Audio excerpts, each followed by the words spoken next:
Welcome to Cordkillers, Reckoning. The world of entertainment is turned upside down, and we're just trying to find out how to watch what we want, where we want, whenever we want. I'm Tom Merritt. Brian Brushwood, where's the good stuff? Oh, man, we're about to find out. I do have second thoughts about wearing this Robco hat after the stuff that we watched this week.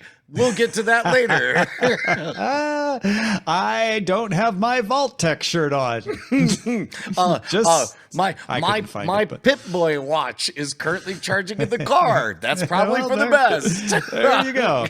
More to come on that, but first, let's go on a supply run. Future events such as these will affect you in the future.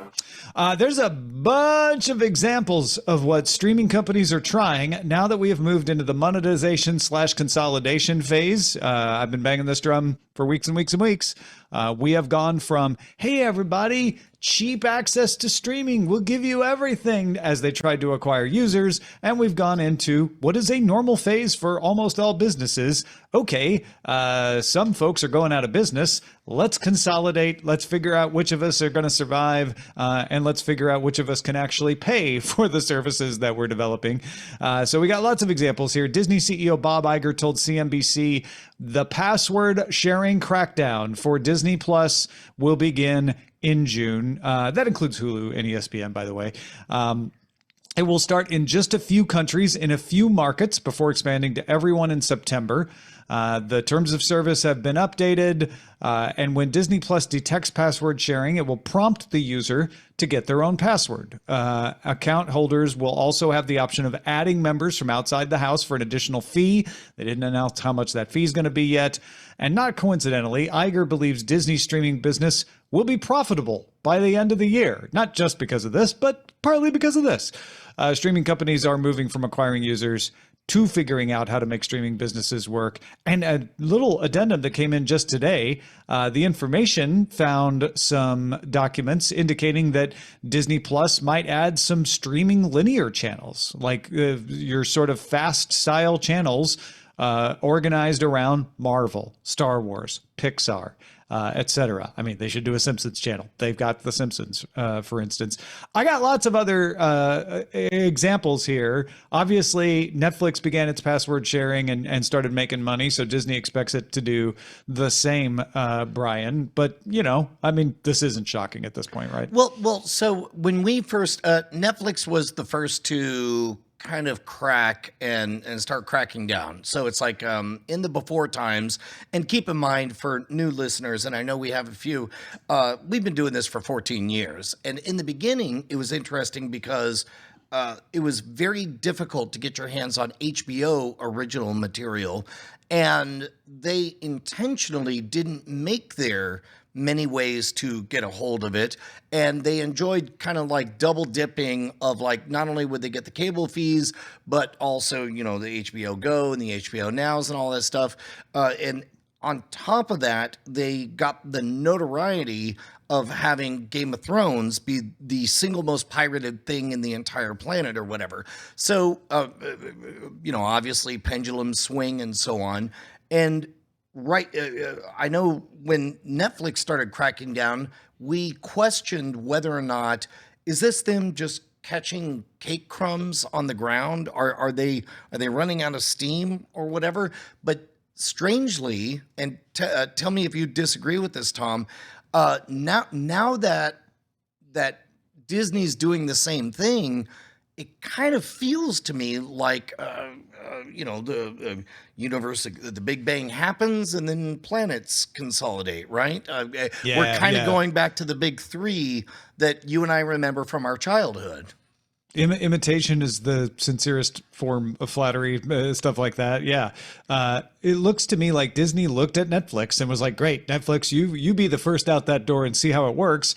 And, you know, lo and behold, they made it out the door and they survived. So Disney's like, great, we'll do the same thing. And it looks like everybody's going to do the same thing.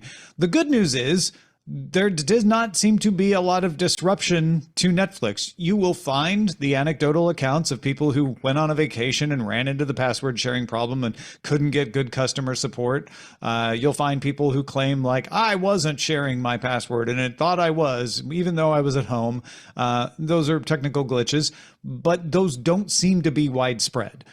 They seem to be fairly rare, and people have not canceled Netflix in the amount that people threatened they were going to cancel Netflix. So from the Netflix side, it seems to have worked as well. It looks like that's what we're going to see with Disney. And like you say, I think we're going to see other companies do the same thing. It's just going to become standard.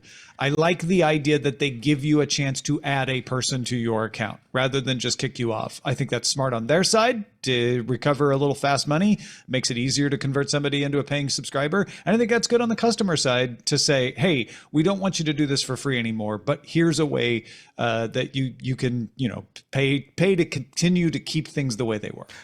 Speaking of fast money, good segue. However, I shouldn't have called out the segue. I know you disapprove. The ad-supported, nature of things, I think actually makes a lot of sense. I don't see why you wouldn't do that. And maybe I'm putting Disney in a special category because The Wonderful World of Disney was always ad-supported on ABC, and they own ABC and ESPN, and Disney has been cozy with advertising for a long time. I don't see much downside to them doing that. Wait, what about you? Yeah, I don't either. It will be interesting to see how they implement it for the tiers that pay for ad-free. I'm assuming they'll just be ad-free, and it'll just be a fun service that you can get of like, hey, just watch all the stuff. I'm gonna guess there's promos in there because there's gonna be a timing issue to keep the timing running properly. I think for the ad-supported version, though, it's great because they're making money off ads. They don't want to disrupt your viewing with a lot of ads when you're on demand because we're more sensitive to that, but we're more accustomed to advertisements coming in a lean back scenario. So they'll be able to deliver more ads also because people tend to leave those fast channels up running longer because they just go into the next show. I guess on top of that, we have the fact that Disney Plus programming tends to be not your first time to watch it. It tends to be like, oh, I love this one. And then it's like if it interrupts it with a a coffee ad not or as whatever. big of a deal because you're not like subsumed in it. It's more waterfall television. It's more background television. Yeah. A couple other examples of monetization here. Roku filed a patent. That doesn't mean they're doing it yet, but they filed a patent on a method where a TV running the Roku OS, so a Roku TV, but it could be made by anyone, just running the Roku OS, would be able to tell if anything was plugged into it and paused. So Chromecast, Fire TV, Apple TV, this patent would say, I know this is a Chromecast plugged in, and I know it's not playing video right now. Like I can tell by the bit rate that it's paused, and then it could put its own ad up on the screen saying, hey, I see you're paused. Here's a Roku ad. So in other words, if you have that Roku TV, Roku could make more money off of you as a Roku TV owner. Apparently, it could work for paused video games as well, not just for television. And it could even analyze the paused screen to serve an ad relevant to what you were pausing, whether it was a game or a TV show. So I'm going to assume that this was specifically written about ads. I was trying to think of use cases besides ads to put this on, and I don't know entirely what they would be. No, I guess just ads. Like you might as well get paid. Subscription? I mean, I was like, pitching a subscription to something else, but that's just an ad. That's another name for an ad. So, and before anybody writes us at cordkillers@gmail.com, by the way, feel free to chime in on how you feel about any of this stuff. We were talking before the show, Tom, about how just because somebody files a patent doesn't mean it's gonna happen. Right. It just means somebody had an idea of like, what if, and then is basically calling dibs on that idea. Yeah. And if you want to be honest about it, like nobody wants to be. Everybody just wants to be outraged and say, well, if this happens to my Roku TV, I'll light it on fire.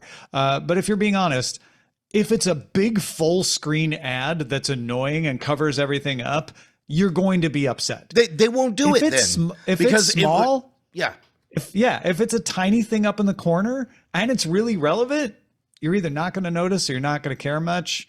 You're not going to notice as you much know as what? you think you notice. You know what they could do is they could use that real estate, that time, to kind of remind you, like, hey, here's a report about your viewing habits. Did you know? Sure, a little public service. Yeah. Did you know that you like this more than you like this? Would you like to be reminded when season 7 of this comes on? So it could actually be a value add. But maybe I'm being too optimistic about it. And more to your point, it might never happen because it's just a patent. They just filed it. Last example here, Paramount announced it's going to launch a mobile shopping experience. In fact, they launched it during the CMT Music Awards, letting customers buy stuff based on what's on the show. So, your favorite country music star comes up there wearing a cool shirt, you can buy the shirt. CBS Sports and talk show viewers will soon get similar integrations. Peacock already does this with ads. They include a QR code on the screen. So if you see an ad and you like the thing, you can scan the QR code. This is a little different because it's on mobile in sync with what you're watching. So what you're watching doesn't change, but there's something happening on your phone that's like, hey, that's the shirt on the guy up there right now. You can buy it. Tom, as somebody who's wearing a Robco trucker hat from the video game series Fallout, who just watched Fallout, I'm outraged by this opportunity. Absolutely. Or maybe I think it's the best thing on the planet. I was going to say, of the examples we're talking about, this feels like the best one. Now, you may or may not use it, but it is useful because often I have seen something on TV. Maybe it's a product, maybe it's not clothing, but I'm like, ooh, that's cool. I want to find out more about that.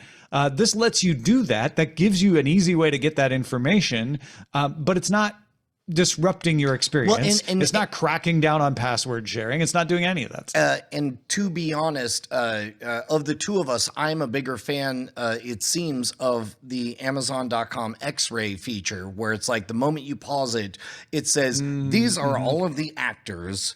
And it's like, what if it just also said, these are all of the clothes they're wearing? These are where you can get all of the things that you see on there. These are the top YouTube cosplay experts who, like, Bill Duran will make one of these for you. Yes, right. It's like, it's hard for me to be upset about this if it fills out. It basically translates my heart's energy into something wonderful. Well, get ready to hear more of these kinds of things because we are well into the phase of companies trying to figure out the best way to pay for their services besides raising your subscription price, because I think they've all gotten pretty close to the top level of what they can do as far as raising the prices, and they don't want to push it too far, or people actually will cancel instead of just threaten to cancel. Side note, in watching Fallout, I was using X-Ray a lot because it's in Prime Video. But there was one situation where I had to still go open IMDb separately. Because I didn't want to click away from the video. I didn't want to stop the video. But I wanted to find out something about the biography. They actually have like a live mode now where as it plays off to the right, it will just change and show you the names of everything without even stopping it. Maybe it didn't have the information, but it was like, when I did it, I was like, oh, I haven't had to do this. This is the first time I've had to go there because I went beyond the boundaries, but it's pretty good. Not going to lie. It's not as good as supporting your favorite creator directly, though. Oh, man. Tom, you bring this up all the time, and I'm always like, name one provider that has gone fully independent that you trust, with two characters who are honest, earnest, and thoughtful about their discourse about how to go loud, live, and independent, how to cut the cord back when that used to be a thing, and now how everything is consolidating, and explain to me why it's at patreon.com/Cordkillers. And I say the answer is inside of you, and it was the whole time, Brian. What? What Brian just described as us. If you didn't catch it, we exist because of you. We're like fairies. If you don't believe / support us on Patreon, we go away. Yeah, I'm gonna pull a Jeb Bush. Please clap. Please clap. Head on over to patreon.com/Cordkillers. Keep us loud, live, independent, showing up every single week, giving you the latest insights on the cord cutting revolution and the fallout that happened after. You guys have changed lives, and it's really, really wonderful. So please, please, please support us. You get a special RSS feed. You get exclusive access to our after talk segment of the show, which is going to be pretty thick this week. Like we're going to talk about some stuff, and we're going to keep it spoiler free. But in the after talk segment, we're going to spoil it up. Indeed. Time now for the search party. We're looking around for good things to watch, and Paramount Pictures announced it has started work on a new Star Trek movie.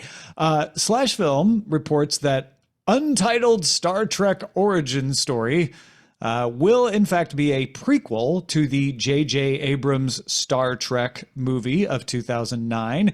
And, Brian, I think you'll find this interesting, will be directed by Toby Haynes of Andor fame. Now, Toby Haynes directed not all of them, but a few of them. A few of them. Yeah. It was Tony Gilroy. I briefly showrunner. Got confused. He wrote most of it and show ran it. Yeah. So not J.J. Abrams, but I assume we're going to see the Chris Pine-verse. I don't know how many, if it's an origin story, like, will we have younger versions of these? Is that a way to get around the high contracts and contract issues that they've had? But it will be in the Abrams verse. It will not be in the main, what is it, Star Trek Prime, I think is what we call them. I mean, at this point, I'm not even keeping track. We've talked a little bit about this, where it's like I am now drifting towards the core concept of good story is good story. Like, if you want to bring me a Finding Nemo that is awesome, then I'm here for it. If you want to bring me Octonauts, fine, that's fine. There's an article up on Variety about Tim Robinson's I Think You Should Leave tour. And I don't want to be too spoilery in case you're going to go see one of these as it tours around the United States, but special guests come on and watch sketches that were scrapped from the series, sketches that didn't make it into the Netflix series, and then the guests determine whether they should have made the cut or not. Okay. I'm not going to say, because I have no idea. I'm on the outside of this. However, if I were producing this kind of show, hypothetically, Tom, I might do something bonkers like, I don't know, make some sketches that were never going to be submitted to Netflix and try to get the audience to react to them. Yeah. I don't think it makes sense for them to do sketches that everyone agreed weren't good enough for the Netflix show, because then everyone in the audience is going to go, yeah, that wasn't good enough. Why did I sit through that? I like the verite of bringing on judges to be like, should this have made it into the show? And I love where your head's at, and I assume it's true, although again, no spoilers because we haven't seen it, that they would say, this would have made it into the show if Netflix's standards and practices would have allowed it. Well, but we can do live on stage what we could not do streaming. At which point you could do like insane production capabilities on there, and then you could get like the audience fired up, like, why was this not in the show? We're like, because it was never pitched. Apple has renewed Monarch for season 2. That's the Godzilla-verse show that it did, and says it has plans to do more Godzilla spinoffs. So what Universal couldn't do with its MonsterVerse, apparently Apple is able to do with Godzilla. That's a bit of a curious play, because when I think of Apple, I definitely think of convenience, fidelity, precision of UI. I don't think of IMAX level fidelity of experience. But I don't know. Maybe there is a checkbox they needed to fill. It feels to me like Monarch did well, and so they gave it a season 2. That's not super shocking. maybe it did better, way better than they expected. And, you know, the research is that people are like, give me more. I love everything Godzilla. You guys respected the source material well. I want other things. And Apple is now looking at it as like, okay, yeah, let's feed that hunger. That does sound like a bit of foreshadowing of our Fallout discussion, but yes. Yeah. Jon Snow TV show, on the other hand, will not happen, according to Jon Snow. Kit Harington said, and now my watching has ended. Now your watching is ended. Kit Harington said, currently it's off the table because we all couldn't find the right story to tell that we were all excited about enough. So we decided to lay down tools with it for the time being. There may be a time in the future where we return to it, but at the moment, no, it's firmly on the shelf. That's funny. I would have imagined off the shelf would be the phrase, but that's well, it's on the table. They're tabling a motion, but that means different things in different parts of the world. But if you're somebody who sells things, you want things. But you shelve shelve something when you don't want it to do. Yeah. Yeah. But when I go to Walmart, I want the things I want on the shelf. Yeah, that's a good point. All right. Well, whatever he means, we're not getting a Jon Snow TV show. But he leaves the door ajar. He's like, for now. He's like, if we ever hit on the concept, this is what everybody wants to hear. And maybe he's just saying what people want to hear, which is we didn't want to do a crappy Jon Snow story, so we're not doing one until we come up with a version that's not crappy. Right. Which is, as you and I both know, is kind of like a coded way to say, I don't know, fans. Do you want to have an uprising? Yep. Rally to the wall, if you will. All right. Netflix bringing movies to the theaters it's owned. If you don't know, Netflix owns New York's Paris Theater. I know that's confusing, but it's in New York. It's called the Paris Theater. The Egyptian here in Hollywood, and the Bay Theater here in Pacific Palisades. Also, the Katy, Texas Theater in Nebraska. At least the Pacific Palisades has a bay near it. The Beverly Hills Cop, Footloose, and other movies from 1984 are going to run in these theaters. So I imagine it's part Netflix justifying the expense of owning these theaters, and part, hey, directors who hate us because we skipped the 90-day window for so many years and we don't have great relationships with theaters. Come watch how much respect we have for theaters and presenting movies in theater. Well, to be honest, I'd be really curious, cordkillers@gmail.com. There are now two theaters, not only the Alamo Drafthouse chain here in Austin, but also Evo and I guess also the Movie House chain here in Austin. All of them are doing these like special event old movie things. And in a world where like at the end of the day, it's like, oh, I love that movie when I was 12. My kid is 12.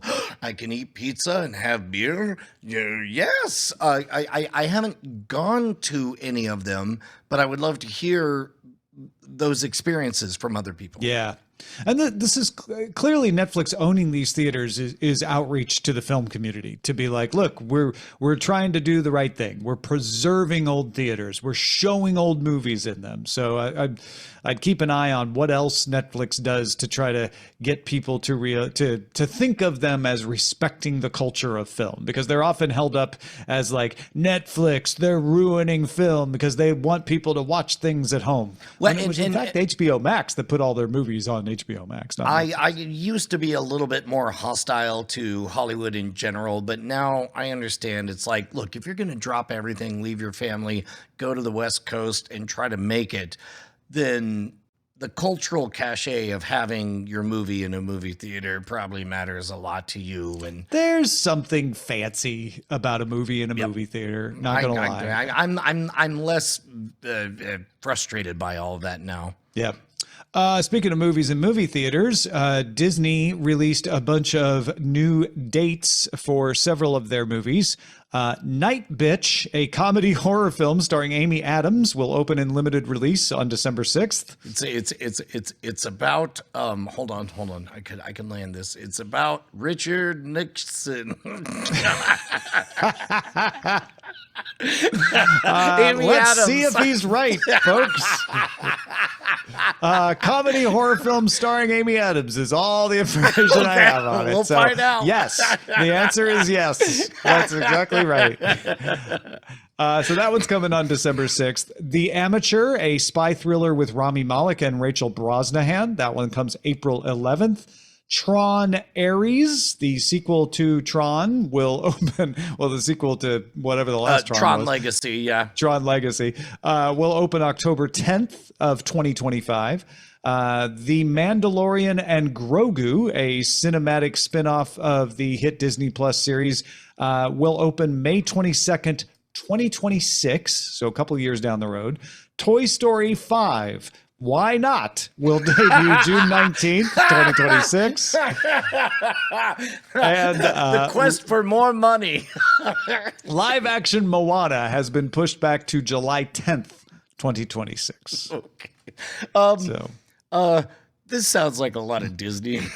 It's a lot of Disney movies, and now you know when they are. All right, let's move on to The Buried Treasure. I'll get mine out of the way first because I think we're going to talk a lot more about yours, Brian.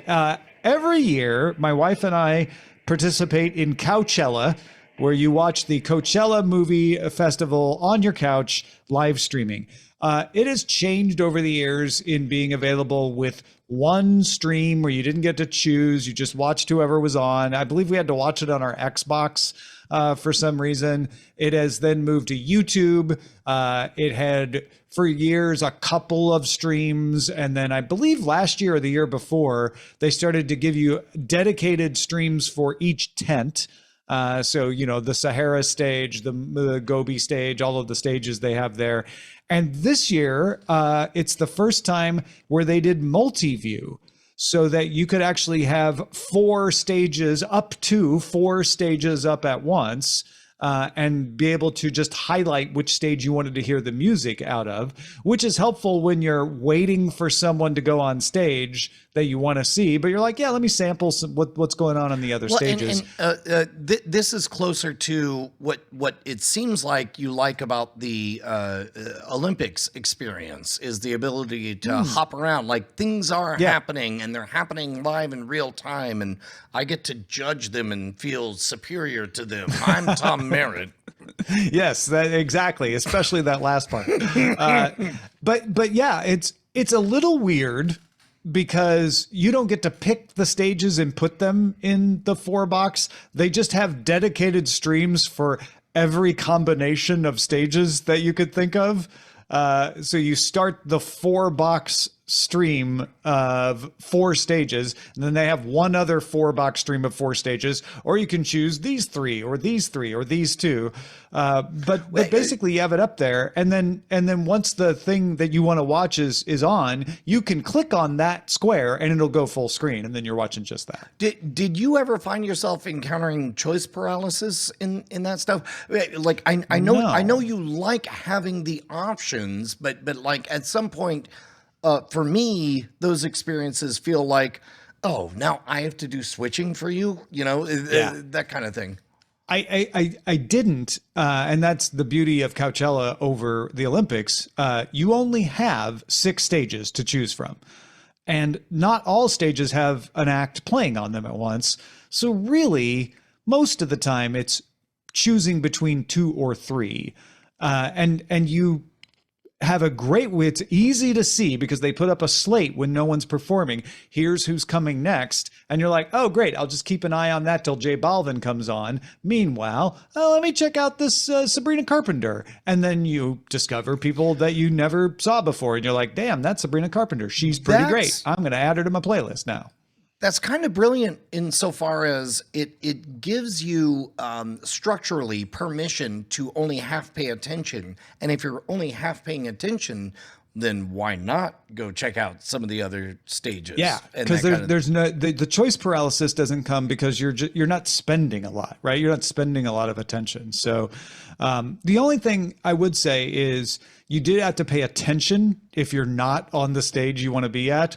So when Le Seraphim came on, which was the act I was most excited to see, I made sure I didn't miss it. I actually went to the channel and we're just listening to the hold music.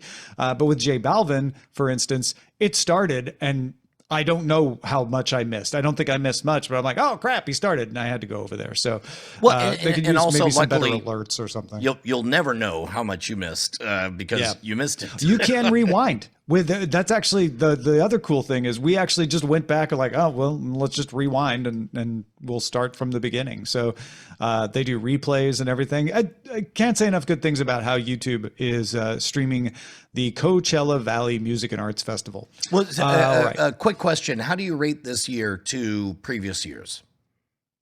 Better. Okay. I mean, what's funny is like when I asked that question, I phrased it poorly. So half of me thought you were going to be like, well, you go to this website and then you select this many stars. you press the like or subscribe button. I'm very thankful that that was not the answer. unequivocally, this is the best they've done yet. And that's, I'm not trying to say it was bad in the past. They get better every year, and this is the best. Few little things that I could see them improve for next year too. But yeah, it was much better. Meanwhile, sometimes while there was an artist playing that maybe I wasn't as into, I was watching Fallout on a second screen on my lap. Oh my God, Tom, I got full on in trouble. I got in trouble with the missus. She walked in on me watching Fallout and she goes, you know what, Brian, you made a promise to your daughter that you were going to watch this with her. And I was like, woman, you think I ain't going to watch this 8 times? Like, this is so freaking good. And then after she got done slapping you for saying that. No. That's like, I may have thought the word woman, but I don't know. There's something about that primitive 1950s man. You know what? Maybe it's because I was watching Fallout. I did run into some person somewhere, maybe on X, who was confused by the fact that it's the 1950s, but in the 2100s. But yeah, otherwise, I was not. I just accept that. That's Fallout. I don't even know the games that well, but I've played a little bit, and I love the gestalt of all of it, and I know some of the tropes. But for the most part, I was not sitting there going, "That's from the game. That's from the game. That's from the game." I was just enjoying the style, the beautiful editing, the beautiful photography, the amazing acting, and the wonderful pacing of the story. Okay, so for those who are uninitiated, within the game, from what I've read, the crafters of it, I'm not going to talk about the games, but imagine a universe where everything ramps up and they never get around to inventing the transistor, right? So everything is vacuum tubes, everything is 1950s. Now keep in mind, technology progresses. So as a result, there's a 500,000 horsepower Corvair that you could drive around, but everything is analog and broadcast based. You know what? We wrote some rules for how we're going to talk about this in this segment. Good point.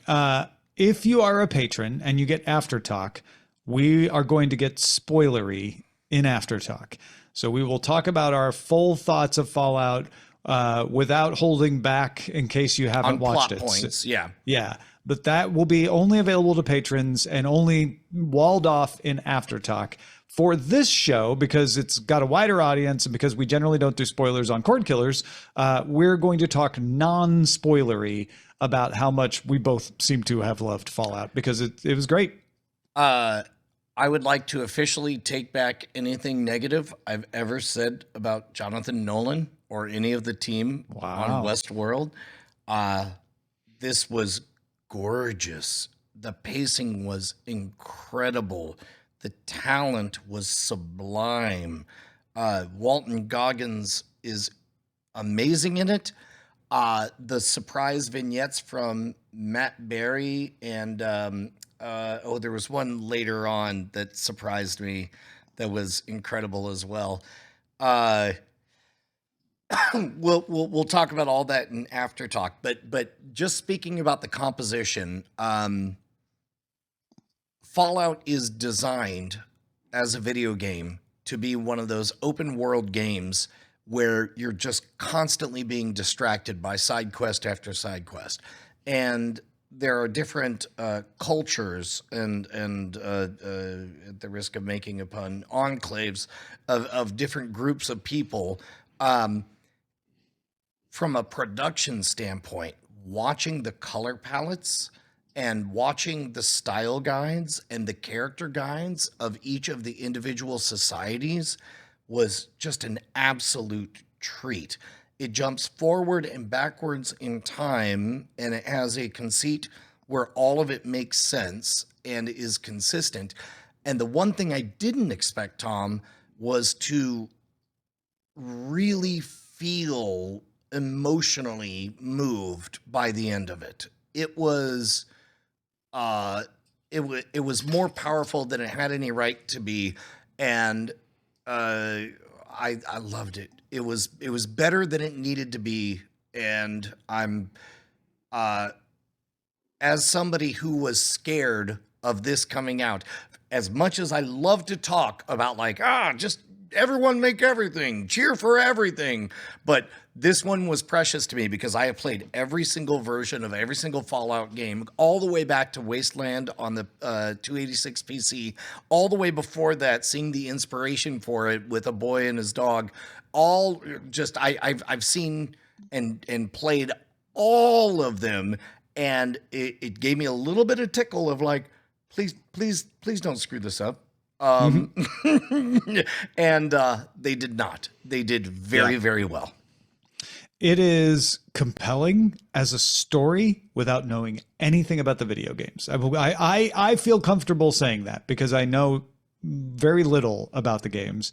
And what video game stories, movies or TV shows, often have trouble with is holding true to the game and telling a compelling story. A lot of times those are at cross purposes because you're talking about two different mediums.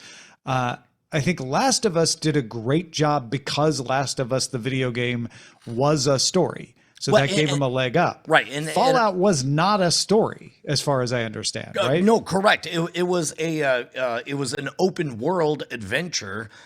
You had like you could start your quest and decide to not ever get around to finishing it and have a great time. That was not the case with The Last of Us. Yeah.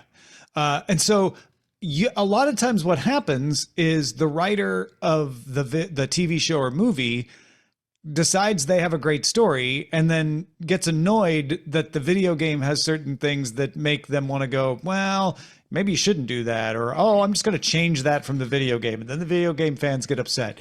Clearly, the creators of this TV series love the video game and knew how to tell a compelling story and did the mental gymnastics to reconcile those.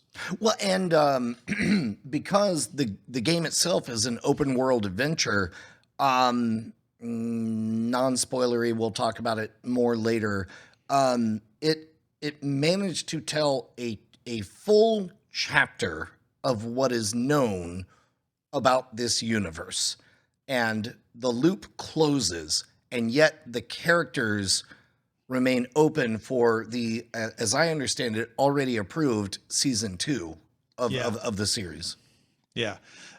So if you haven't checked it out, Amazon Prime Video, all 10 episodes available for streaming at once, which I both loved and hated. I loved that I could just go right to the next one because that's what I wanted. But part of me was like, exhausted. I need boundaries.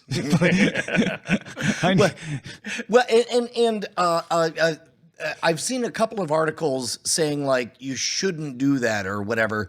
But I mean, whatever. Like a Harry Potter book comes out, nobody's telling you have to read it all over one weekend. You just You just are very just excited. do. Yeah, exactly. Exactly. Thank you, Open Bio. It's 8 episodes. I think I said 10 by mistake. Yeah, the color palettes and the framing are incredible. Walton Goggins is incredible. The cameo by Matt Berry is incredible. It's a very, very, they did right. Tom, I think they did right by my favorite video game franchise.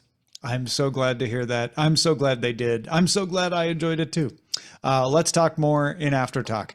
If you got something we should be on the lookout for, email us cordkillers@gmail.com. Usually we pause here to talk about things that are coming up that either Brian or I are doing outside of Cordkillers. But we just finished a pretty great thing at your place last Monday, which is why there was no Cordkillers episode last Monday. Welcome to a new segment called Brian and Tom Sit Back and Do an Impression of Tenacious D going, we rocked so hard. Listen, if anything, this is a promotion for next year's Founders Day, should there be one. Granted, there won't be an eclipse, and the eclipse was the no. I'm gonna book the day. moon every year from now on. I'm gonna book planets you ain't never even heard of. Fantastic. But I'll venture to say that while the eclipse was certainly the highlight, and the fact that Brian was able to make the clouds cover the eclipse until the last minute and then part them dramatically is one of the greatest magic tricks he's ever pulled off. I would have had a great time without the eclipse. Like it was still wonderful and kind of in its groove now that you've done it for several years, where, you know, saw some old faces, met some new faces, had a great time. Everybody's relaxed. Everybody knows what's going on. It was great. Yeah, for those who didn't know, like the core pitch was kind of an Evel Knievel stunt where it's like, what if there was an eclipse and we had a talented musician perform all of Dark Side of the Moon and end with the track Eclipse, end with the line, but the sun is eclipsed by the moon, and then the sun becomes eclipsed by the moon. And we pulled it off, and it was cloudy that day, which was like, whoops. But then the clouds parted and we all just saw totality. And then it pulled away and it created what they call the diamond ring formation, which was special and precious to all of us. Along the way, we had a bluffing tournament and a robot unicorn attack tournament, and Jomo and the Possum Posse, and a podcast. It was... Tom, you know what it made me think of? It made me think of the James Webb Space Telescope. And when it was going to unfurl, they were talking about, I think this is the wrong number, but 368 points of failure that could happen as it unfolded. But you know what? It unfolded and everything worked great. And the moment that eclipse showed, I remember there was a lot of hugs and a lot of tears, and I remember deeply feeling this is what it felt like when Mission Control heard the words, "The Eagle has landed." Mm-hmm. That's what happens when you have a 5-year called shot that is going to be successful based on the weather. Yeah. Right down to the end. Well done, folks. Well done. All right. Let's go. And what do you say we scan the horizon for some other news? I was going to say, for another eclipse? A report from piracy data analytics company Muso revealed that video piracy websites around the globe received 141 billion visits in 2023, making a 12% increase when you compare it to 2019. I mean, if you pick a date 4 years before that, you get a double-digit increase. That's the kind of logic used by the Motion Picture Association as they start to drum up support for new laws to help them crack down on piracy websites. It's been a minute since we've talked about piracy, and it's been a minute since I've engaged or touched any kind of piracy. But I think that we should tee up cordkillers@gmail.com. Send us your tales of piracy.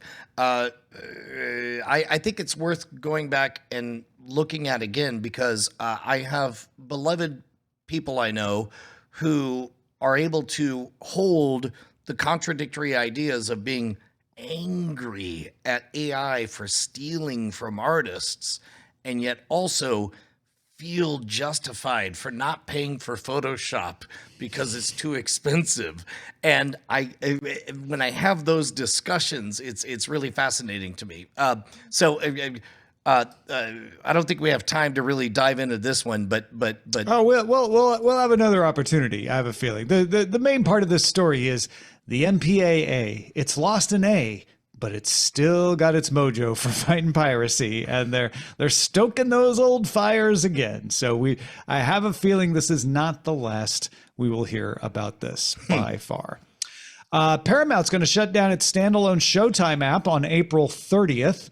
Showtime now included in Paramount Plus on a tier, obviously. So you can get it through the Paramount Plus app. And so they're just going to say, yeah, you want Showtime, just get it in the Paramount Plus app. We don't need to keep an entire other app. This is similar to what Warner Brothers did when it merged HBO into its other service to create what's now called Max. And it's an example of the fact that we're in this consolidation phase. That means mergers and acquisitions, many yet to come, but it also means companies reducing the number of offerings they have as well. Quick question, and maybe this is something else we should unpack. Like, we were very, very about smashing the machine 10 years ago. Do you mind the consolidating that's happening? Or is this a future conversation? Well, Paramount saying, I have two apps. You pay for them separately. I'm going to put them in one app, and you can still pay for them individually. Like, you can get one without the other. That's fine. I don't mind that at all. That's just simplifying things. We start merging companies. I may have a different opinion. Yeah. We'll see. Roku revealed today that its Pro Series TVs, the lineup of high-end televisions it makes, are now available for purchase in the U.S. When I say today, I mean 2 weeks ago when I wrote this. Starting now, Roku Pro Series TVs are available at Best Buy and online. There are three sizes, 55, 65, 75 inches, range from $900 to $1,700, and they all get Smart Picture, which uses algorithms to adjust picture quality based on the content. So if you're not the kind of person who likes to tune your TV, which plenty of you are, but if you're the kind of person who's like, yeah, I don't want to do that, this is a nice option to be like, oh, it's an action movie. We're going to adjust the black levels because we know that's how it works. Oh, it's sports. We'll turn motion smoothing on because that's the one place where motion smoothing looks good, that kind of stuff.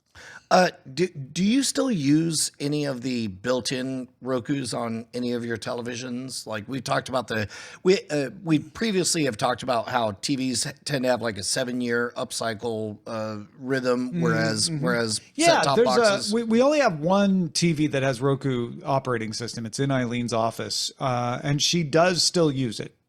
So I can't remember how old that thing is, but it's 4 or 5 years old now. Yeah, I this past few months is the first time that I've started to get frustrated with the out-of-date hardware in those. Yeah. Honestly, the LG TV we have has the LG WebOS, and that TV is 8 or 9 years old. That lightweight OS still works when we need it. We don't use it for a lot, but when we use it, it's like, oh yeah, it's working fine. AMC Networks will add a cheaper ad-supported subscription across all of its streaming portfolio. So that's not just AMC, that's the other streaming services it operates. New versions will be up and running by the end of the 2024-2025 upfront, which is happening in a few weeks. So look for cheaper versions of AMC Network streaming services supported by ads.